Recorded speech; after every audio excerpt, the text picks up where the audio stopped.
मधुबनी।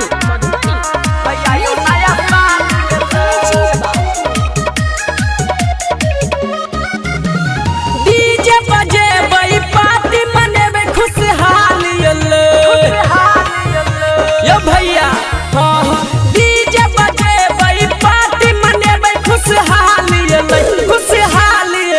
खूब करबै भैया यो डांस देखियो नया साल एलै खूब खेबै पीबे करबै डांस भैया यो नया साल एलै भैया यो नया साल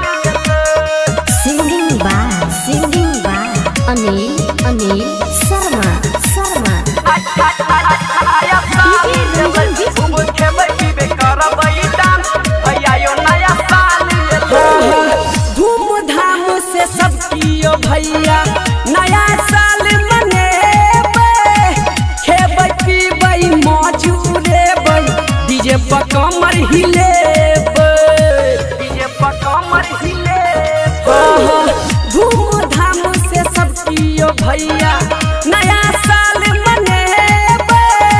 खेबै पीबै मौज उड़ेबै डीजे पर कमर हिलेबै बाटत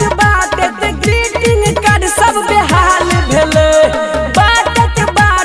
ग्रीटिंग कार्ड सब बेहाल भेलै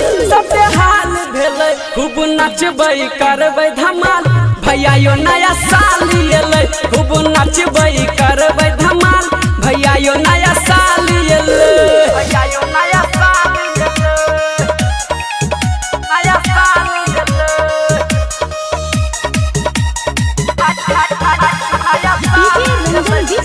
रूपम रिकॉर्डिंग स्टूडियो जीवन चौक मधुबनी।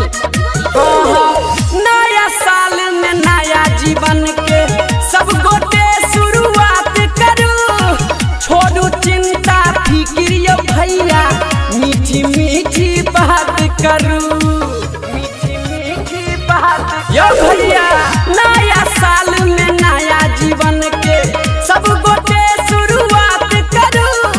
छोड़ू चिंता फिक्र भैया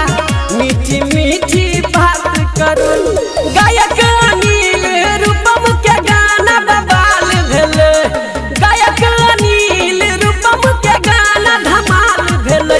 धमाल भेलै खूब करबै डांस यो भाई देखियो नया साल एलै खूब करबै डांस यो भाई देखियो नया साल एलै